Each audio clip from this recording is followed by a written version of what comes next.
Hello my dear student, welcome back to Aadhyan classes. Aadhyan ક્લાસીસમાં તમારું હાર્દિક સ્વાગત કરું છું. ગુજરાતના તમામ વિદ્યાર્થીઓનું હાર્દિક સ્વાગત છે મારી આ ચેનલની અંદર.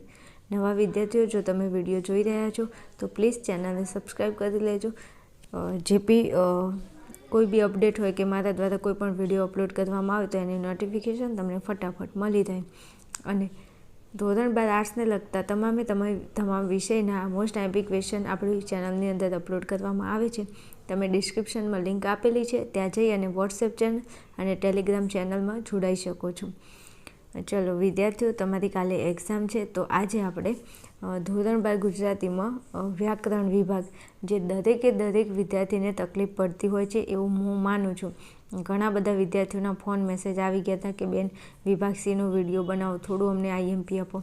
આજે બિલકુલ ઈચ્છા નથી વિડીયો બનાવવાની, કારણ કે મારી તબિયત એટલી ખરાબ હતી. પણ શું કરું, મારો ભગવાન એટલો મહાન છે. અને આ ક્યાંક ને ક્યાંક અંદરથી આત્મા આમ મને જીવ બળતો હતો.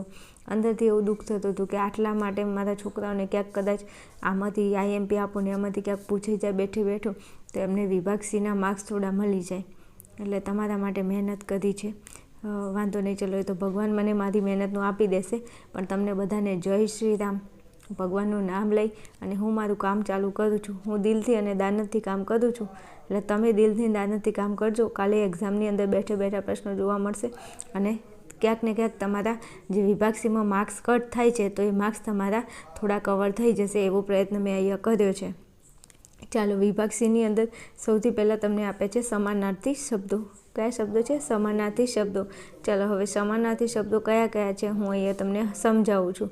તમે એક્ઝામની અંદર લખવા બેસો એટલે બહુ ચોકસાઈ રાખીને લખજો, આઘા પાછું ન થઈ જાય એનું ધ્યાન રાખજો. નહીં તો નાની ભૂલના લીધે તમારા ઘણા બધા માર્ક્સ કપાઈ શકે છે. ઓકે, ખાસ તમને જણાવવાનું. ચલો, અહીંયા છે કમાડ. કમાડ એટલે બધા વિદ્યાર્થીઓ જેની બોલી હોય એ પ્રમાણે બધાને ખબર હશે કે આપણે ઘરનો દરવાજો હોય ને એને અમુક દરવાજો કહેતા હોય, અમુક બારણા કહેતા હોય, અમુક બારણું કહેતા હોય, અમુક કમાડ કહેતા હોય. તો આ 3 શબ્દ આપણે વપરાય છે. પહેલાં કમાડ કહેતા હતા, પછી બારણા કહેતા થયા, ને હવે તો વળી એકચ્યુઅલી જમાનો આવી ગયો છે તો દરવાજો. બારણું કોઈ નથી કહેતો, હવે બધા દરવાજો જ કહેશે. કંઈ વાંધો નહીં, આપણે દરવાજોય કહેવાનું, કમાડે કહેવાનું, બારણું કહેવાનું. આટલું યાદ રાખવાથી જો આપણને પરીક્ષામાં માર્ક્સ મળી જતો હોય તો આપણને શું વાંધો છે યાદ રાખવામાં? સાચી વાત ને? તો બસ રાખી લેવાનું. સમજ્યા ને? તો કે હા, ખાસ મારા વિદ્યાર્થીઓ તમારા માટે મહેનત કરી છે. જો મારી તબિયત સારી થશે ને ભગવાન કરીને તો પછી આગળના સબ્જેક્ટમાં હેલ્પ કરીશ, નહીં તો બાકી આટલું ભણી લેજો. ચલો, પછી છે હયાતી. હયાતી એટલે તમે હયાતી એટલે હાજરમાં હાલ છો કે નહીં, અસ્તિત્વ. નહીં કહેતા કે આપણું અસ્તિત્વ અહીંયા ક્ષણભરનું છે. આ દુનિયાની અંદર જે આવ્યું છે એને એક દિવસ જવાનું છે. મૃત્યુ ખાલી બે જ વસ્તુ એવી છે જેને મૃત્યુ નથી આવતું. એક સ્વયં વિષ્ણુ ભગવાનને મૃત્યુ એમને કદી નથી આવતું, અને એક છે જે મૃત્યુ પોતે, તો મૃત્યુને કદી મૃત્યુ નથી આવતું. એટલે હયાતી, હાજરી અને અસ્તિત્વ. હયાતી, હાજરી અને અસ્તિત્વ, આ 3 શબ્દો એવા છે કે આપણને યાદ આવી જાય. કારણ કે આપણા કોઈ બી ઘરની અંદર પૂછે કે તમારા પપ્પા હયાત છે, અથવા તમારા પપ્પાની હાજરી છે, અથવા એમ કે તમારા પપ્પા અસ્તિત્વમાં છે, આવું પૂછતા હોય કંઈ બી એમ, તો આ યાદ રહી જાય એવું છે. ચલો, પછી સ્નિગ્ધ, સુવાળું અને કોમળ. મોસ્ટ આઈમ્પી ભાઈ, 1000% પૂછાઈ ગયેલો છે, એટલા માટે કહું છું. ઘણા બધા આમાંથી પૂછાઈ ગયેલા પ્રશ્નો છે જે રિપીટ થાય છે. તો સ્નિગ્ધ એટલે સુવાળું, અને સુવાળું એટલે કોમળ. થોડું યાદ રાખજો. ચલો, પછી હુતાસન. શું છે? હુતાસન. નહીં કહેતા આહુતિ આપો, તો આહુતિ, હુતાસન. અગ્નિ. આહુતિ ક્યાં અપાય? અગ્નિમાં. અને વહની. થોડા શબ્દો છે, ફટાફટ આગળ જાઉં છું, વધારે તમારો ટાઈમ નથી લેતી, એટલે ફટાફટ તમે અહીંયા પ્રશ્નો થોડા જોઈને જજો. બીજું વ્યાકરણ છે ભાઈ, 12મા ધોરણનું વ્યાકરણ છે, એટલે હું સમજી શકું છું તકલીફ પડે, કારણ કે 10મા ધોરણમાં જેવું વ્યાકરણ આવે એના કરતાં થોડું તમારે અપ લેવલનું આવે છે. ચલો, પછી છે કર્તવ્ય. તો કર્તવ્ય, ધર્મ અને ફરજ. તો આ 3 શબ્દો યાદ રહેવા છે. આ દુનિયામાં આવ્યા છે તો આપણે આપણી ફરજ નિભાવવી પડે, આપણે આપણા ધર્મનું પાલન કરવું પડે. અને ધર્મ એ જ કર્તવ્ય, કર્તવ્ય એ જ ધર્મ, અને ધર્મ એ જ ફરજ. તો 3 શબ્દો એકબીજાના સમાનાર્થી છે. ચલો, પછી નિયમ. આજથી મેં નિયમ કરી દીધો છે, આજથી હું પ્રતિજ્ઞા લઉં છું, આજથી હું સંકલ્પ કરું છું, મારી મમ્મીની કસમ, હવે હું જૂઠું ક્યારેય નહીં બોલું. તો નથી કહેતા મારો તો નિયમ છે, હું કદી જૂઠું નથી બોલતો. તો નિયમ એટલે નિયમ થાય. નિયમને શું કહેવાય? નિયમ, રાઈટ. નિયમ, સંકલ્પ, પ્રતિજ્ઞા. નિયમ, સંકલ્પ અને પ્રતિજ્ઞા, રાઈટ માય ડિયર સ્ટુડન્ટ. ચલો આગળ જવું છે. સમદર, સાગર, દરિયો. શું કીધું છે? સમદર, સાગર, દરિયો. સમદર, સાગર, દરિયો. તો આ તો યાદ રહી જાય. સાગર ને દરિયો તો આપણને યાદ રહે ખાલી અહીંયા. તો સમદર એ યાદ રહે ને, સમંદર નથી બોલતા આપણે હિન્દીમાં બોલીએ ને સમંદર. સમંદર અને સાગર. સાગર કિનારે દિલ એ પુકારે. તો યાદ રાખજો, પરીક્ષામાં બેઠા હોય ને તો મારું આટલું સોંગ યાદ રાખજો.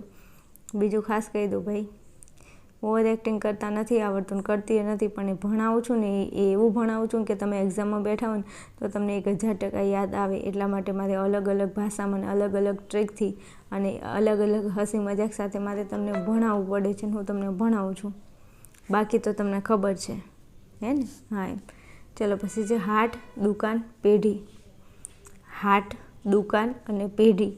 તો હાટ એટલે, જો હાટ શબ્દ તમને નવો લાગે, બાકી દુકાન તો તમને ખબર છે, તમારા પપ્પાનો કોઈ ધંધો હોય તો તમારી મોટી દુકાન હોય, અને પેઢી હોય બજારમાં પેઢી હોય એમ કહેતા હોય, તો દુકાન, પેઢી. પણ આ શબ્દ નવો છે હાટ. જો તો એ બહુ જૂનો શબ્દ, નવો નથી, બહુ જૂનો શબ્દ છે, એટલે આપણને યાદ નથી રહેતું, તો યાદ રાખજો. ચલો પછી અખિલ. અખિલ એટલે સમગ્ર અને સમસ્ત. અખિલ એટલે સમગ્ર, સમગ્ર એટલે સમસ્ત. બીજું IMP લઈને ફટાફટ સ્ક્રીનશોટ પાડીને નીકળી ના જતા, કારણ કે ક્યાંક ને ક્યાંક અમુક જગ્યાએ હું એવી ટ્રીક સાથે સમજાઈશ, તો જો સાંભળવા નહીં રહેશો તો કદાચ કાલે યાદ નહીં આવે. તો સમજાય છે ને? હા. ચલો તાસીર એટલે પ્રકૃતિ. પ્રકૃતિ એટલે સ્વભાવ. આ પણ મોસ્ટ IMP છે, પૂછાય એવો છે. તાસીર, પ્રકૃતિ, સ્વભાવ પૂછાઈ ગયેલો છે ને 2024માં, અને એના કરતાં 2018માં લગભગ પૂછાઈ ગયેલો છે, એટલે 1000% મોસ્ટ IMP. તાસીર, પ્રકૃતિ અને સ્વભાવ. આનો સ્વભાવ જ એવો છે સાલાનો, એની જોડે શું વાત કરવી છે. પછી નહીં કહેતા આનું નેચર જ નથી સારું, મને ગમતું જ નથી. પછી તાસીર. તાસીર એ આમ હિન્દી જેવો શબ્દ લાગે, જે ગુજરાતીમાં આવો શબ્દ હોતો નથી, પણ સમાનાર્થીમાં છે. ચલો પછી છે કોમળ. કોમળ એટલે નરમ, અને નરમ એટલે મૃદુ. શું છે? કોમળ. કોમળ એટલે નરમ, અને નરમ એટલે મૃદુ. આ પણ પૂછાય એવો છે, ધ્યાનમાં લેજો. ચલો પછી આક્રાંત. રુદન અને વિલાપ. કોઈ વ્યક્તિ હોય તો ગમે તે હોય, રુદન અને વિલાપ. નથી કહેતા કે રુદન કરે છે, વિલાપ કરે છે, આક્રંદ કરે છે. ઘરમાં કોઈ મરી ગયું હોય અને કેવું આમ રુદન થાય ને આમ વિલાપ થાય, તો એવું. ચલો પછી ભીતિ, બીક અને ડર. ભીતિ, બીક અને ડર. આ પણ પૂછાઈ ગયેલો છે, ધ્યાનમાં લેજો બધા મોસ્ટ ઓફ. તો ભીતિ, બીક અને ડર. ભીતિ, જો બીક આપણને યાદ રહે, મને બહુ બીક લાગે રાત્રે, મને બહુ બીક લાગે. કેમ? કારણ કે રાત્રે કદાચ ભૂત આવી જાય તો અમુકને બીક લાગતી હશે. રાતની સાચું બોલજો. જેને બીક લાગતી હોય ને મને કોમેન્ટની અંદર જરૂરથી જણાવજો હો. તો બીક અને ડર. પછી છે ભીતિ, રાઈટ. તો કે ઓકે. ચાલો પછી મહેમાન, અતિથિ અને પરોણો. તો આ બધાને યાદ હોય. આ કોઈ એવું વિદ્યાર્થી ના જેને આ ના આવડતું હોય. મહેમાન, અતિથિ, તિથિ વગર આવે એને અતિથિ કહેવાય, અને પરોણો, પરાયો હોય એને પરોણો કહેવાય. ઓકે ને? ઓકે. ચલો પછી કર્તવ્ય, ફરજ અને ધર્મ. આ ફરી પાછું આવ્યું, એનો મતલબ કે 1000% મોસ્ટ IMP. સમજ્યા? ચલો પછી બાણ, શર અને તીર. શું કીધું? બાણ, શર અને તીર. હેલો, મારો અવાજ તમને સંભળાય છે ને? હા. બાણ, શર અને તીર. બાણ, શર અને તીર. ધ્યાનમાં લેજો પાછા, પછી કહેતા નહીં કે કીધું નહોતું.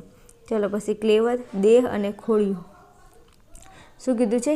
ક્લેવર, દેહ અને ખોડિયું. તો દેહ આપણે સાંભળ્યું હશે, પછી ખોડિયું સાંભળ્યું હશે. આ શબ્દ તમારા માટે નવો હોય તો થોડો યાદ રાખી લેજો. ચલો પછી બુદ્ધિ, મતિ અને પ્રજ્ઞા. ગઈ મેરી મત મારી. નહીં કહેતા મતિ. આનામાં તો બુદ્ધિનો, અક્કલનો છાંટો જ નથી, બુદ્ધિ જ નથી આની અંદર. તો બુદ્ધુ જાને, તો બુદ્ધુ અને મતિ. પણ અહીંયા છે પ્રજ્ઞા. પ્રજ્ઞા યાદ રાખજો. પ્રજ્ઞા યાદ રહી જાય. પ્રજ્ઞામાં મોમાં છોકરી છે, ભણવાન કરીને મામાવાળી. ચલો વસુધા. ધરતી અને પૃથ્વી. સરસ મજાનું છે, અને આવડે યાદ. પૃથ્વી, આપણે પૃથ્વી ઉપર રહીએ છીએ તો પૃથ્વી વિશે ના આવડે? તો પૃથ્વીને ધરતી કહેવાય, વસુધાય કહેવાય. સરસ મજાનો શબ્દ છે વસુધા. મને બહુ ગમે છે વસુધા શબ્દ. હવે યાદ રહી જશે ને, બેનને બહુ ગમે છે વસુધા. વસુધા એટલે પૃથ્વી, જે ઉપર આપણે રહીએ છીએ. હાલો ત્યાંથી આગળ જઈએ તો આકાશ, અરે અવકાશ છે. અવકાશ. પછી સમય ને અવસર. અવકાશ, સમય અને અવસર. સમય, અવસર આવ્યો આંગણે, સમય આવે ને અવકાશે આવે. ચાલો પછી ઉમંગ, હર્ષ ને ખુશી. તો આ તો બધાને આવડે ને, ઉમંગ, હર્ષ અને ખુશી. ચાલો પછી રંજ, ખેદ અને દિલગીરી. શું છે? દિલગીરી. રંજ, ખેદ અને દિલગીરી. ચાલો ઘોડો, અશ્વ અને તોખાર. ભાઈ 1000% મોસ્ટ ટાઈમ. ઘોડો, અશ્વ અને તોખાર. શું કીધું છે? ઘોડો, અશ્વ અને તોખાર. તો ઘોડો યાદ રહે, અશ્વ યાદ રહે, ખાલી અહીંયા યાદ રાખો તોખાર. તો ઘોડાનો તોખાર. શું? ઘોડાનો તોખાર. ચલો પછી પાણી, જળ અને સલીલ. આ પણ પ્રશ્ન પૂછાય એવો જ છે આ સમાનાર્થી. પાણી, જળ અને સલીલ. પાણી, જળ અને સલીલ. પાણી આવડે, જળ આવડે, ખાલી આ સલીલ ના આવડે. સલિત નહીં, સલીલ. તો અહીંયા લખવામાં ભૂલ છે, વાંધો નહીં, સલીલ. આ યાદ રાખજો બરોબર મારા વાલા વિદ્યાર્થીઓ, ખાસ તમને કહી દઉં છું. ચલો પછી હલવાઈ યાદ હોય ને કંદોઈઓ યાદ હોય, સુખડીઓ, સુખડી જેને ભાવતી હોય તો 3 એ 3. મજો. હલવાઈ, સુખડીઓ અને કંદોઈ. Right my dear student. ચાલો આગળ જાઉં છું ફટાફટ. તેજ, પ્રકાશ અને જ્યોતિ. તો તેજ આપણને યાદ હોય, પ્રકાશ, જ્યોતિ. તો જ્યોતિ એ યાદ હોય. જ્યોતિ મારા મામાની છોકરી છે, કંઈ વાંધો નહીં. ચાલ એમ કરતાં તને યાદ રહેતું હોય તો રાખી લે ને. હવે પ્રકાશ મારા મામાનો છોકરો છે, લે. તો આ બંને ભાઈ બહેન થઈ ગયા. તો આ તેજ આ 3 ભાઈ બહેન લે. બસ હવે પત્યું, તને યાદ રહી ગયું ને, બસ તો તું મોજ કર. ચલો પછી છે સંગમ, મિલન અને મેળાપ. ઓહો, મિलन अभी आधा अधूरा है, મિલન અભી આધા અધૂરા હે. સોની મોની ભણવાનું કર, ભણવાનું. મિલનવાળી કાલે એક્ઝામ આવશે અને પેપર આવશે, શું કરીશ? બીજું જો ભાઈ મને હે ને મજાક કરવાની આદત છે અને સોંગ ગાવાની આદત છે, એટલા માટે કે મને ખબર છે ભાઈ વિદ્યાર્થીઓની મનોગ્રંથિ શું છે ને એ મારાથી વધારે કોણ જાણે. વિદ્યાર્થીઓને ભણવું નથી, આ તો મારે એમને ભણાવવા પડે છે. ઘણા એવા વિદ્યાર્થીઓ હોય છે જે આમ એમને યાદ રાખવામાં, ભણવામાં બહુ તકલીફ પડે છે. હા પડે છે. હું તો એક નીચલી કક્ષાના વિદ્યાર્થીને ધ્યાનમાં રાખીને ભણાવું છું. અમુકને આવડતું હોય એટલે એમ કે પણ વાંધો નહીં, તમને કહું છું એમ. આવું થોડું એક્સ્ટ્રા કરું તો તમને કંઈક યાદ રહી જાય. મિલન, સંગમ અને મેળાપ. બાકી ચોપડીઓ તો તમારે જોડે પડી જ છે, નથી પડી? તમને યાદ રહેતું હોય તમે શું કહો, તમારો વિડીયો જોતા હોત. પણ કંઈક એક્સ્ટ્રા હું કરું ત્યારે તમે જુઓ છો ને, અને કંઈક એક્સ્ટ્રા બોલીને તમને યાદ રખાવું ને એટલે તમને મજા આવે છે મારી જોડે ભણવામાં. તમે કંઈક ગોડા તો છો નહીં. હા એમ. અને મારો ભગવાન મહાન છે, ખબર છે ને? હા, બહુ મહેનત કરું છું તમારા માટે. તમને ખબર હોય કે ના ખબર હોય, મારા ભગવાનને તો ખબર જ છે કે હું તમારા માટે દિલથી દાનતથી મહેનત કરું છું. અને તમને કહું છું મારી મહેનતની કદર કરજો પાછા એમ. બધાને કહું છું થોડી કદર કરી લેજો એમ મારી મહેનતની. ચાલો પછી હેમ, સોનું અને કંચન. જો સોનું યાદ રહી જાય પણ આટલે તકલીફ પડે કંચન અને હેમમાં. સોનું તને મારા ઉપર ભરોસો નહીં કે? બિલકુલ નથી. મને કંચન ઉપર ભરોસો છે પણ મને સોનું ઉપર ભરોસો નથી. તો આ શું? હેમ છે. હેમ કોઈક છોકરાનું નામ છે અને સોનું અને કંચન 2 છોકરીઓનું નામ છે. તો હેમ એમ કહે છે કે મને કંચન ઉપર ભરોસો છે, સોના ઉપર, સોનું મને તારા ઉપર ભરોસો નથી. સમજણ પડી? એવું કંઈક આમ યાદ રાખી લેજો જેમ તમને ફાવે એમ. સોનું, કંચન ને હેમને જેમ યાદ રાખો એમ રાખો. ચલો વર, પતિ, ધણી. ઓહો, આ તો કહેવું ના પડે ને. અત્યારે એકચ્યુઅલી વર કોઈ નથી કહેતું, પતિએ નથી કહેતું, ધણીએ નથી કહેતું. અત્યારે તો હબ્બી બોલાય છે. શું? માય હબ્બી. સોની મોની હબ્બીવાળી. તો વર, પતિ અને ધણી એને હસબન્ડ કહેવાય એમ કે ઇંગ્લિશમાં. અત્યારે તો જમાનો છે ને. ચલો શ્વેત, સફેદ અને ધવલ. તો જો શ્વેત એટલે સફેદ ને સફેદ એટલે ધવલ. યાદ રાખી લેજો, શ્વેત, સફેદ અને ધવલ. ધવલ કેવો હતો? સફેદ હતો. અને શ્વેત હતો તો સફેદ ને શ્વેત. ધવલ કેવો? સફેદ. ધવલ કેવો? સફેદ. ધવલ મારા મામાનો છોકરો છે. હા તો તાર મામાનો, તાર કાકાનો, જેનો બનાવ, તારો ફ્રેન્ડ હોય તોય વાંધો નહીં, તું પોતે ધવલ હોય તોય વાંધો નહીં. તું યાદ રાખજે ને, હું ધવલ છું ને હું સફેદ છું. તો પરીક્ષામાં બેઠા હોય ને આવું પૂછે ને તો મારા શબ્દો ક્યાંક યાદ આવે ને તો 1 માર્ક્સ આવે. બાકી આને ઓવર એક્ટિંગ ના કહેવાય, આ ભણાવું છું એમ. સમજણ પડે છે? કદર કરો નોલેજની થોડી. અને બધા વિદ્યાર્થીઓ કરે છે જે કદર ના, બધા દરેક હો ભાઈ, દરેક વિદ્યાર્થીને થેન્ક યુ પાછું કહેવાનું. કારણ કે બધા વિદ્યાર્થીઓ કોમેન્ટ કરે છે ને બહુ સરસ મજાની કરે છે. હા એમ. ચાલો પછી છે ધરતી, ભૂતલ અને અવિન. તો પાછું ધરતી આવી. જો અમુક ટાઈમે કદાચ પૃથ્વી ના હોય તો ભૂતલ અને અવિન હોય તો પણ એ તમે લખી શકો છો. ચલો પછી મને આ બહુ ગમે છે, તલવારને ખડગ કહેવાય. મને બહુ જ ગમે છે, મને બહુ જ ગમે છે. તમે યાદ રાખજો ને, ખડગ. ખડગ એટલે તલવાર થાય અને ખાંડું થાય. ખાંડાની ધાર ઉપર પહેલાંના રાજા મહારાજા હતા ને, આમ તલવારની ધાર એટલે ખાંડાની ધાર ઉપર એમ કે કામ કરતા. અને સાચી વાત છે. તો ખડગ, તલવાર અને ખાંડું. ચાલો પછી રેતી, વાળુકા અને ધૂળ. જો રેતી યાદ રહે અને ધૂળ યાદ રહે, ખાલી અહીંયા યાદ રાખો વાલુકા. ઓકે, ચલો આગળ જાઉં છો ફટાફટ. ઇનામ, બક્ષિસ, ભેટ, તો આ યાદ રહે. ઇનામ, ભેટ અને બક્ષિસ આ યાદ રહે. ખાલી મોટા મોટા જોયેલા હોય ને તો પરીક્ષામાં આવી જાય ને તો તમને યાદ રહે, એટલા માટે આ મહેનત તમને પ્રેક્ટિસ કરાવું છું, સમજ્યા ને? હા એમ. ચલો પછી તનુજ, સૂત અને પુત્ર. જો સૂત પુત્ર યાદ રહે, પણ આ સૂતનો તનુજમાં તકલીફ પડે, યાદ રાખજો. તનુજ, સૂત અને પુત્ર. ચલો પછી મિહિર, દિનકર અને ભાસ્કર. મિહિર, દિનકર અને ભાસ્કર. ક્યાંક ને ક્યાંક બેઠું પૂછાઈ જાય તો મજો પડી જાય, સમજ્યા? ચલો પછી વિરુદ્ધાર્થી શબ્દ છે તો મેં અહીંયા ફટાફટ લખી દીધું છે. જો અને એક કોમેન્ટ તમે આ જે હું જેના જોડે આ બધું લખાવું છું, હું એનાલિસિસ કરું ને લખાવડાવું છું ને, એના માટે એક દિલથી કોમેન્ટ કરી દેજો. બહુ મને સપોર્ટ કર્યું છે, ત્યારે તમે મારી જોડે આવી રીતે ભણી શકો છો. ને તો હું એકલી કેટલું કામ કરું એમ. બીજું તમને થોડું કહેવાનું, અહીંયા સ્કેનર આપેલું છે. આ સ્કેનરમાં જેની ઈચ્છા હોય મને આર્થિક રીતે મદદ કરવાની તો કરી શકે છે, કારણ કે તમારા જેવા ભાઈ બહેન આવતી સાલ મારી જોડે ભણવાના છે ને એમને મારે ડિજિટલ બોર્ડ ઉપર ભણાવવું છે. તમારી યથાશક્તિ પ્રમાણે 1 રૂપિયાથી લઈને તમને મજા આવે ત્યાં સુધી. અને જેને આ લાગુ નથી પડતું એ સ્કીપ કરીને નીકળી જાય. કોઈને ફોર્સફુલી નથી, મારી મહેનત કરું છું ને એના હિસાબે કીધું છે, બાકી કમ્પલસરી નથી. હા, ઘણા બધા વિદ્યાર્થીઓ પર્સનલ મેસેજ કરતા હોય છે, પણ જેની ઈચ્છા હોય એની વાત કરી છે. ઓકે, ચલો આગળ વધુ છે ફટાફટ. અનાથ બાળકો માટેનું તો સ્વર્ગ જ ગણાય. હવે સ્વર્ગની નીચે અંડરલાઇન છે તો સ્વર્ગનું વિરોધી શું થાય? તો નરક થાય. શું થાય? નરક થાય. તો એમનું એમ લખવાનું છે અનાથ બાળકો માટેનું. પછી સ્વર્ગની જગ્યાએ નરક અને અહીંયા ગણાય છે તો વચ્ચેને મૂકી દો, ન ગણાય, તો આખું તમારું સેન્ટેન્સ બની જાય. ચલો પછી 2 નંબર. શ્રી પ્રભાશંકર સમજતા હતા કે ગોળમેજી પરિષદ નિષ્ફળ જવાની છે. હવે નિષ્ફળ છે તો નિષ્ફળનું વિરોધી થાય સફળ, અને અહીંયા જવાની છે તો જવાની નથી, એવું થઈ જાય. તો બસ એનું એ બેઠું વાક્ય. શ્રી પ્રભાશંકર સમજતા હતા કે ગોળમેજી પરિષદ સફળ થવાની નથી.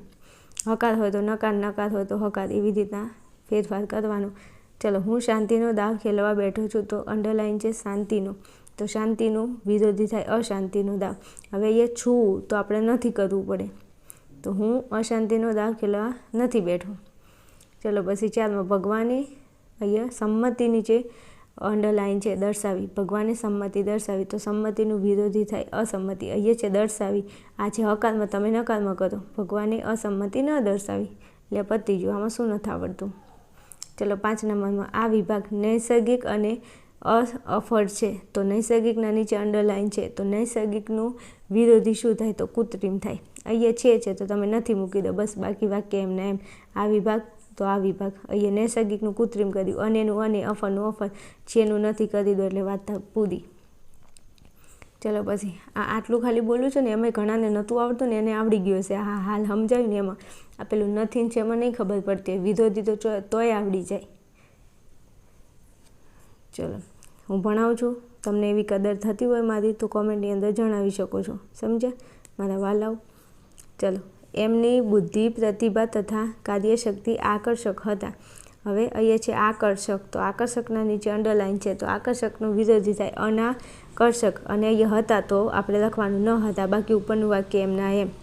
ચલો પછી 7 નંબરમાં મેનાબેન ઉત્સાહમાં આવી ગયા. હવે ઉત્સાહની નીચે અંડરલાઇન તો ઉત્સાહનું વિરોધી થાય નિરુત્સાહી. હવે આવી ગયા તો ન શું છે? મેનાબેન નિરુત્સાહી ન આવ્યા. ઉત્સાહમાં આવી ગયા તો નિરુત્સાહી ન થયા. આ બરાબર છે, સાચું છે. ચલો, મને શરત મંજૂર છે તો મંજૂરના નીચે લાઈન છે તો મંજૂરનું વિરોધી થાય ના મંજૂર. અહીંયા છે તો અહીંયા નથી કરો.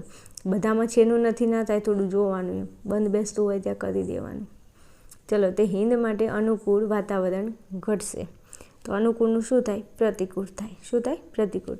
અને તે હિંદ માટે અનુકૂળનું પ્રતિકૂળ વાતાવરણ અહીંયા છે ઘટશે તો આપણે નહીં ઘટે એવું લખવું પડે. ચલો 10માં આગળ જતાં અમારો માર્ગ એકદમ ઊંચાણમાં. ઊંચાણનું વિરોધી શું થાય? તો ઊંચાણનું વિરોધી નીચાણ થાય. હવે અહીંયા છે આવી ગયો તો આપણે લખવાનું આવી ગયો નહોતો, ઉપરનું એમના એમ, સમજ્યા? ચલો પછી 11માં તે અભિમાની છે. તે અભિમાની છે તો અભિમાનીની નીચે લાઈન છે તો અભિમાનીનું વિરોધી શું થાય? નિર્ભિમાની. તો તે નિર્ભિમાની નથી. અહીંયા છે તો નથી કરો. ચલો પછી આગળ જઈએ 12 નંબરમાં. કાગવાણી શુકનમાં ન લાવો, તો શુકનનું શું થાય? અપશુકન થાય. બિલાડી આડી ઉતરે ને તો અપશકન થાય. આવું બધા કહે છે આપણે કહેવતમાં છે ને. હા, કહેવતો કહેતા હોય. તો કાગવાણી પછી અપશુકનમાં લાવવું, ન લાવવું છે એટલે અહીંયા લાવવું આવ્યું છે. ચલો 13માં પછી કીધું છે ગૌણ. ગૌણનું થાય મુખ્ય. તો આ તો ગૌણ ભાષા છે, તો આ તો મુખ્ય ભાષા નથી, છેનું નથી કરતો એટલે વાત થાય પૂરી. ચલો પછી 14માં આત્મજ્ઞાની કદી માંદો ન પડે, તો કદીનું શું થશે? સદાય. આત્મજ્ઞાની કદી સદાય સાજો જ કદાય શું છે? સદાય સાજો જ રહે છે. રાઈટ. ચલો 15માં ગાંધીજી અહિંસાના પૂજારી હતા, તો અહિંસાનું વિરોધી થાય હિંસા. તો ગાંધીજી હિંસાના પૂજારી ન હતા, અહીંયા હતા છે એનું ન હતા કરવું પડે. ચાલો પછી આગળ જઈએ. તો નદીને કાંઠે ફૂલો ખીલી, તો આ ખીલી ઉઠ્યા, તો ખીલવું એનું વિરોધી થાય છે કરમાવું. તો નદીને કાંઠે ફૂલો કરમાયા ન હતા, અહીંયા હકાર છે એટલે નકાર કર્યું. ચલો પછી હવે તમારો પંથ નિષ્કટક થયો, તો નિષ્કટક એટલે કાંટા વગરનો. તો હવે તમારો પંથ અહીંયા આના નીચે અંડરલાઈન છે, તો કાંટાવાળો રહ્યો નહીં. ચલો પછી સોહામણા કાશ્મીરનો સૂર્યોદય, અહીંયા અંડરલાઈન છે. સૂર્યોદયનો સમય હતો, તો સૂર્યોદયનો વિરોધી થાય સૂર્યાસ્ત. તો સૂર્યાસ્તનો સમય ન હતો, અહીંયા એકલું હતો છે, અહીંયા ન હતો આવે. ચલો જમીન બહુ કઠણ નહોતી, તો જમીન એકદમ પોચી હતી. કઠણનું વિરોધી પોચી થાય. ચાલો પછી 20માં લોકોનો કોઈ દોષ ન હતો, દોષનું વિરોધી નિર્દોષ થાય, તો લોકો નિર્દોષ હતા. ચલો 21માં છેલ્લું દર્શન કરો, તો છેલ્લું અને એનું વિરોધી થાય પ્રથમ દર્શન ન કરો. 22માં મેં કમાડ ધીમેથી ખોલ્યા, તો ધીમેથી અને એનું વિરોધી થાય જોરથી. પછી અહીંયા ખોલ્યા, તો આપણે હવે ન ખોલ્યા. ચલો પછી છે શબ્દ સમૂહ માટે એક શબ્દ. તો પ્રશ્ન નંબર 1માં સ્વાદ વિનાના ખાવાનું વ્રત. તો સ્વાદ વિનાનું ખાવાનું કેવું લાગે? સ્વાદ વગરનું લાગે, તો અસ્વાદ વ્રત. કેવું આવે? અસ્વાદ વ્રત. રાઈટ. સમજ્યા મારા કલેજા? ચલો પછી 2માં નીલા રંગનું વસ્ત્ર, તો નીલાંબર. શું? નીલા રંગનું વસ્ત્ર, તો નીલાંબર. ચલો 3જા નંબરમાં વેદોનો અંતિમ ભાગ, તો વેદાંત. વેદોનો અંતિમ ભાગ, તો એને કહેવાય વેદાંત. ચલો 4 નંબર વડના વૃક્ષ પર થતું ફળ. શું આવશે? ટેટો. આ એ પૂછાય છે નીલાંબર. ધ્યાનમાં રાખજો, આ મોસ્ટ આઈએમપી 1000% મોસ્ટ આઈએમપી. ચલો સહાનુભૂતિપૂર્વક ખુશીનો ટેકો આપવો, તે તો શું થશે? અનુમોદન. શું થશે? અનુમોદન. રાઈટ. ઓકે. ચલો 6 નંબરમાં પોતાનું કામ જાતે જ કરવું, તે તો સ્વાવલંબન. શું થશે? સ્વાવલંબન. ચલો 7માં આનંદ સાથે લેવાતું ભોજન, મિજવાની. Most IMP. ચલો 8 પગનો ચાલવાનો અવાજ, પગરવ. 1000% મોસ્ટ આઈએમપી. પછી કહેતા નહીં કે કીધું નહોતું. ચલો પછી 9માં શિક્ષિત વ્યક્તિઓનો આચાર, શિષ્ટાચાર. 10માં પહેલેથી જ બંધાયેલો અભિપ્રાય, એટલે પૂર્વગ્રહ. મનોવિજ્ઞાનમાં આવતું હતું ને, મનમાં ખોટા ખ્યાલને શું કહે છે? પૂર્વગ્રહ કહે છે. 11માં સમુદ્રમાં જળ શોષણ કરતો મનાતો અગ્નિ, તો વડવાનર. આ પણ 1000% મોસ્ટ આઈએમપી. ઘણી વાર. ચલો કૂતરા વગેરે ખાવાનું નાખવાનું ઠામ, તો ચાટ. આ તો કેને ના આવડે? બોલો. ચલો 13માં નાણાંની આપલે માટેની ચિઠ્ઠી. શું કીધું છે? નાણાંની આપલે માટેની ચિઠ્ઠી, તો એને કહેવાય હુંડી. નરસિંહ મહેતાએ ઘણી બધી હુંડીઓ લખી હતી ને આપણા કૃષ્ણ ભગવાનને. પછી કીધું હતું મારી હુંડી સ્વીકારો મહારાજ રે, શામળા ગીરધારી. આવું કીધું હતું. જો બીમાર છું તો ગાવું પડે. કેમ ગાવું પડે? કારણ કે તમને પરીક્ષામાં બેઠા હોય ક્યાંક મારો અવાજ યાદ આવી જાય તો મજો પડી જાય. તો એ હુંડી છે, એટલે નાણાંની આપલે માટેની ચિઠ્ઠી. હા ભાઈ, કોમર્સવાળાને ખબર હશે, નાણાં માટે હુંડી લખવી પડે ને કંઈક. હા એવું હોય છે, કોમર્સવાળાને ખબર હશે. દેવી હુંડી, લેણી હુંડી આવતું હશે. જો કોમર્સવાળા વિડીયો જોતા હોય ને તો કોમેન્ટમાં લખજો બેન સાચી વાત છે, લેણી હુંડી ને દેવી હુંડી અમારે આવે છે કોમર્સમાં. ચાલો પછી 14માં નીલા રંગનો મણી, મરકત મણી. તો એ મણી તો આપેલું છે, નીલા રંગનો, ખાલી મરકત યાદ રાખો, મણી તો પાછળ છે જ. ચલો 15માં બ્રહ્મ વિદ્યાનું પ્રતિપાદન કરતો ગ્રંથ એટલે ઉપનિષદ. શું? બ્રહ્મ વિદ્યાનું પ્રતિપાદન કરતો ગ્રંથ એટલે ઉપનિષદ. આપણે છે ને વેદોનું ઉપનિષદ. શિક્ષિત વ્યક્તિઓનો આચાર, તો શિષ્ટાચાર. 2 વખત આવી ગયું છે, મતલબ 1000% મોસ્ટ આઈએમપી.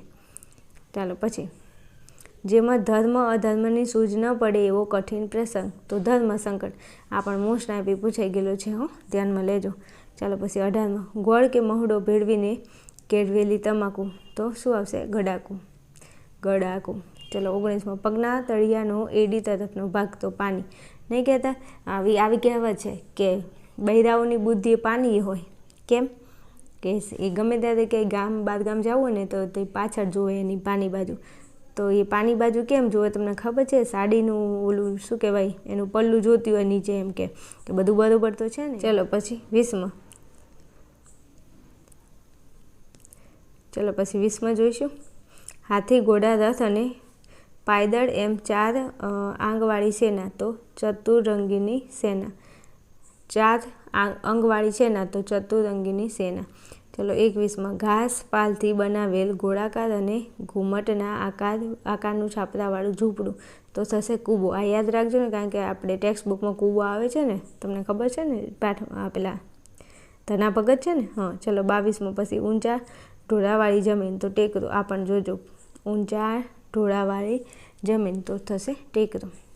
ચલો પછી આ બેન આ મજા આવે છે. તળપરદા શબ્દોનું શિષ્ટ રૂપ તો ન હોય. એ તો પાસ થઈ જાઓ પોલીસમાં. ના હોય તો ન હોય નહીં, ના હોય. ન હોય અહીંયા છે ન હોય, અહીં છે ના હોય. ચલો પછી ઓર એટલે વધારે. આને તમે નહીં કહેતા આ બહુ ઓવર કરે છે નહીં, આપણે ઇંગ્લિશમાં ઓવર બોલીએ, પણ અહીંયા ઓર હોય તો સમજી લેવાનું વધારે. ચલો પછી થકી. શું છે? થકી. તો થકી તો આવે વડે, થકી વડે. પછી તરા તો પદ્ધતિ. નહીં કહેતા સારી પદ્ધતિથી લખવાનું, તો સારી પદ્ધતિ અથવા તરા. ચલો તું હેડ તો જા, હું ચાલતો આવું છું. શું? તું હેડ તો હેડ સોનું મનો હેડવાનું કરને, તો હેડ તો એટલે ચાલતો. તારું મોઢું જોયું છે પેલા આઈનામાં મોઢું જોતા સોની મોની આપણે નહીં કહેતા હેડતી ન થા, તો હેડ તો એટલે ચાલતો. ચલો પછી ડોબું. આ તો કહેવાની વાત છે, આ તો આવડે ને. આ તો ડોબા જેવું કરે છે. તો ડોબું એટલે ભેંસ થાય. આપણે ઘરે ખબર છે ને, કાળા કલરની આવે ને ભેંસ, એને ડોબું કહેવાય. ચલો પછી લહે. લે, હું આવું તો બોલતી હોય, ઘણી વાર બોલું છું. હું આવું મસ્ત ભણાવું છું, તમને ખબર પડે છે? ખબર પડશે સારી એવી કોમેન્ટ મારી જ લેજો મારા વાલા વિદ્યાર્થીઓ. તો ઘણી વાર હું એ કહી દઉં છું કે આટલું ભણાવું તો ખબર જ નથી પડતી. લે, તો લે એટલે લે થાય. ચલો પછી શાખ એટલે સાબિતી. આપકે પાસ ક્યાં પ્રૂફ હે કે મેં આપકો રિશ્વત દે રહા થા? તો એ પ્રૂફ, એને સાબિતી, એને શાખ કહેવાય, શાખ. ચલો સહામી એટલે સામે. શું? સહામી એટલે સામે. આજા સામે, બલમ સામે. તો આ સામી જે છે ને, તો સામી સહામી આવે એટલે સામે યાદ રાખજો ને. પુષ્પા મેં ઝૂકેગા નહીં સાલા. આજા સામે નથી આવું, પાછળ બેસવા દે. ચલો રૂડા પછી રૂપાડા. તો આ રૂડા ને રૂપાડા આપણે તો ભેગું જ બોલીએ છીએ એટલે આપણને યાદ રહી જાય. રૂડું રૂપાડું છે અમારે તો બધું ભગવાનની દયા છે, મારા વિષ્ણુ ભગવાનની દયા છે, અને રૂપાડું લીલા લહેર છે. તો રૂડા ને રૂપાડા. ચલો પછી ખરી એટલે સાચી. શું? ખરી એટલે સાચી, રાઈટ છે, ઓકે. ચલો પછી છે ફોક એટલે વ્યર્થ. નહીં કહેતા તું ફોગટમાં ફાંફા મારે છે, તો ફોક અને વ્યર્થ. ચલો પછી થોથા એટલે પુસ્તકો. આપણે નહીં કહેતા ઘણા થોથા ફેદી નાખે પણ કશું આવડતું નથી, એટલે તો બેનનો વિડીયો જોઉં છું. તો થોથા એટલે પુસ્તકો આવડે. ચલો પછી ઊંચરે એટલે બોલે. ઊંચરે એટલે બોલે. પછી સુનું એટલે સાંભળવું. નહીં કહેતા ક્યાં સુનતી હો, તું સુન રહી હો? નહીં, મેં બેરી હું. તો સુનું એટલે સાંભળવું. ચલો પછી દીઠી. માધવને દીઠો છે કે મધુવનમાં? તો દીઠી એટલે જોઈ. ચલો પછી મહાણા. તો મસાણ અથવા સ્મશાન. નહીં કહેતા હું તો ચોય મોહણીએમાં નથી જી, તારે શું કામ છે? મારું આખો દાડો બસ જપ નથી કરતો. તો આ મહાણા એટલે યાદ આવશે ને, મહણિયા. નહીં કહેતા આપણે જો સ્મશાન હવે બોલાય બધા, સ્મશાન હવે કે પહેલાં શું કહેતા? તો મહાણા કહેતા. પહેલાંના જમાનાનો શબ્દ છે મહાણા, એટલે આપણને ખબર ના હોય ને, એટલે આપણને યાદ ના રહે. ચલો પછી આયુ. શું? આયુ. તો એને કહેવાય આવ્યું. શું કહેવાય? આવ્યું. હું ઘણી વાર નથી કહેતી, તમે આવ્યા, આવ્યું અને આયુ બે બોલી શકાય. ચલો પછી વાઘા એટલે વસ્ત્રો. શું? વાઘા એટલે વસ્ત્રો. ચલો આગળ જોશો ફટાફટ. ચલો રૂઢિપ્રયોગ છે, તો અર્થ અને તેના વાક્યમાં પ્રયોગ. તો રૂઢિપ્રયોગ છે ખાતર પાડવું એટલે ચોરી કરવી. જોજો બરાબર. તો ચોર અમારે ઘેર ખાતર પાડી, ચોરે અમારા ઘરે ખાતર પાડી. ચોરે ખાતર પાડવું એટલે ચોરી કરવી. ખાતર એટલે પછી ઓલું ખાતર નહીં, આપણે જે ઓલું શું કહેવાય પાકમાં નાખીએ ને એ ખાતર નહીં. ચલો જાગ્યા ત્યારથી સવાર. તમને કહી દઉં છું, જાગ્યા ત્યારથી સવાર. તમે ભલે વાંધો નહીં તમે કંઈ કર્યું કે ના કર્યું આજ દાડા સુધી, ગુજરાતીમાં પણ વિડીયો જોઈને જાજો, મજો પડી જશે. પૂછાઈ જાય બેઠે તો મજો. સમજી ગયા? તો ઘણીવાર નથી કહેતા જાગ્યા ત્યારથી સવાર. તમને કહું છું આજ દાડા સુધી મહેનત કરી કે ના કરી, હવે કરી લેજો. તો નવેસરથી પ્રારંભ. નિષ્ફળ ગયેલા યોગીશ જાગ્યા ત્યારથી સવારનો મંત્ર લઈને પોતાનું કર્તવ્ય ચાલુ રાખ્યું. કંઈ વાંધો નહીં બેટા, આ જિંદગીની અંદર આવ્યા છીએ તો ડગલે ને પગલે આપણી પરીક્ષા થવાની, સફળતા નિષ્ફળતા મળવાની. પણ નિષ્ફળ થઈએ તો ક્યારે જિંદગીમાં હાર નહીં માનવાની, બસ હિંમત રાખીને આગળ કામ કરવાનું. હું મારી જિંદગીમાં ઘણી વાર એવી પરિસ્થિતિનો સામનો કર્યો છે, પણ આપણી જિંદગી છે તો આ બધું રહેવાનું, ચિંતા નહીં કરવાની એમ. ચાલો પછી ઠરીઠામ બેસું તો શાંતિથી બેસું. દીકરીના લગ્ન હેમખેમ પતી જતાં માં ઘરે આવીને ઠરીઠામ બેઠી. આ શાંતિ, લગ્ન પતી ગયા એટલે. ચાલો પછી થોથવાઈ જવું તો વ્યવસ્થિત બોલી ન શકવું. શું? થોથવાઈ જવું તો વ્યવસ્થિત બોલી ન શકવું. જોખા ખાતી નીલાને શિક્ષકે અચાનક પ્રશ્ન પૂછતા તે થોથવાઈ ગઈ. તો ધ્યાન આપો ને પરીક્ષા ક્લાસની અંદર. ચાલો પછી લોહી ઉકળી ઉઠવું તો અત્યંત ક્રોધ આવો. ઘણીવાર આ પૂછી લે છે, લોહી ઉકળી ઉઠવું તો આ તો યાદ આવી જાય, અત્યંત ક્રોધ આવો. આતંકીઓએ આપણા જવાનોને કૂતરાથી મારી નાખ્યા એટલે પ્રજાનું લોહી ઉકળી ઉઠ્યો. ચાલો પછી વ્યવહાર કરવો એટલે લેવડ દેવડ કરવી. શું છે? વ્યવહાર કરવો તો લેવડ દેવડ કરવી. લગ્ન પ્રસંગે સંબંધોને ધ્યાનમાં રાખીને વ્યવહાર કરવો પડતો હોય છે. લગ્ન સંબંધમાં વ્યવહાર કરતા હોય છે આપણે બધા. સોપો પડી જવો, શાંતિ સવાઈ જવી, આ પણ પૂછાઈ ગયેલો છે. તો જે વ્યક્તિની શોક સભા હતી તે સભામાં એકાએક હાજર થતાં સભામાં સોપો પડી ગયો. ચલો 8 નંબર, માન મુકાવવું તો અભિમાન છોડાવવું. અભિમાન રાજા રાવણનું નહોતું ટક્યું. તો પછી આપણી તો ક્યાં વાત છે, આપણે મનુષ્ય છીએ એટલે કદી અભિમાન ના કરાય. ચલો સંદીપભાઈએ માન મૂકીને ભાગીદાર સાથે સમાધાન કરી લીધું. ચલો પછી આગળ જવું છે તો ઉલાળ ધરાર ન હોવું તો આગળ પાછળની ચિંતા ન હોવી. હા, યાદ રાખજો પાછા. ચલો ભદ્રાબેન પરણ્યા નહોતા એટલે તેમને ઉલાળ ધડા જેવું કંઈ હતું નહીં. આગળ પાછળ કોઈ ના હોય તો એવું જ હોય. પછી ગઈ ગુજરી ભૂલી જવી, આ પણ ઘણીવાર પૂછી લેજો. તો ભૂતકાળની ઘટના યાદ ન કરવી. તો પતિ પત્ની બંને ગઈ ગુજરી ભૂલી ફરીવાર દાંપત્ય જીવન શરૂ કરવું. આ પતિ પત્નીને બહુ ઝઘડા થાય હો, એટલે એકબીજાનો ભૂતકાળ ભૂલી અને એકબીજા જોડે રહેવું એમ. ચલો પછી આભ ફાટવું તો એક સામટી આફત આવી પડવી. આ પણ ઘણીવાર પૂછી લે. તો જુવાન જોધ દીકરાના અવસાનથી મોહનભાઈના પરિવાર ઉપર આભ ફાટી પડ્યું. તો ઘણીવાર ઘરમાં જુવાન જોધ છોકરો મરી જાય એટલે ઘરમાં એવું થાય, આભ ફાટી પડે. ચલો બોર આંસુ ટપકવા તો ચોધારે આંસુએ રડવું. મોટા આંસુ ટપકે તો શું થાય? ચોધાર આંસુએ રડવું. પોતાના લગ્નમાં રાધાને માં સાંભળી આવતા એની આંખથી બોર આંસુ ટપકવા લાગ્યા. ચાલો પછી વધામણી આપવી તો શુભ સમાચાર આપવા. પછી સુયશને ત્યાં બાળકના જન્મની વધામણી આપવા સગાવાલા ઉમટ્યા. ચાલો પછી હવાઈ કિલ્લા બાંધવા તો અસંભવ કે અશક્ય મનોરથ સેવા. હવે સાચું છે, મોટી વાતો કરે, મોટી જે ફાડતા હોય એની વાત છે, સિસ્ટમ ફાડ દેંગે. તો હવાઈ કિલ્લા બાંધવા તો અસંભવ કે અશક્ય મનોરથ સેવા. શેખ ચીલી હંમેશા હવાઈ કિલ્લા બાંધવામાં હોશિયાર રહેતો હોય છે. ચલો 15માં ઘૂમટો કાઢવો તો લાજ કાઢવી. પહેલાંના જમાનાની અંદર જે આપણી જે બેન હોય કે મમ્મી હોય એ લોકો જે ઘરમાં વહુ હોય ને એ શું કરે? લાજ કાઢે, ઘૂંઘટો તાણીને રહે. મતલબ એમના સસરા હોય ને બધા મોટા હોય ને એ હોય એટલે. અને અત્યારની વાત કરું ને તો તમે કોઈના ઘરે મહેમાન તરીકે જાઓ ને તો ખબર ન પડે કે એ દીકરી હોય કે વહુ હોય. કેમ કે બંને જીન્સ પહેર્યું અને બંને ડ્રેસ પહેર્યો, તમને ખબર જ ના પડે કે એની વહુ છે કે એમની દીકરી છે. અત્યારનો જમાનો બદલાઈ ગયો છે, જનરેશન બહુ ફાસ્ટ જ ચાલે છે. હાલ તો 5Gનો જમાનો આવી ગયો છે. ચલો ગામડામાં હજી સ્ત્રીઓને ઘૂમટો કાઢવો પડે છે. ગામડાની અંદર હજુ આ પ્રથા છે. ગામડામાં ઘણા બધાએ લુપ્ત કરી નાખી છે, અમુક સમાજમાં છે. ઓકે, જેની મરજી, પરિવર્તન સંસાર કા નિયમ હે, રાઈટ. ઓકે, ચલો મળીશું નેક્સ્ટ વિડીયોમાં. ત્યાં સુધી જોતા રહેજો આર્યન ક્લાસીસ.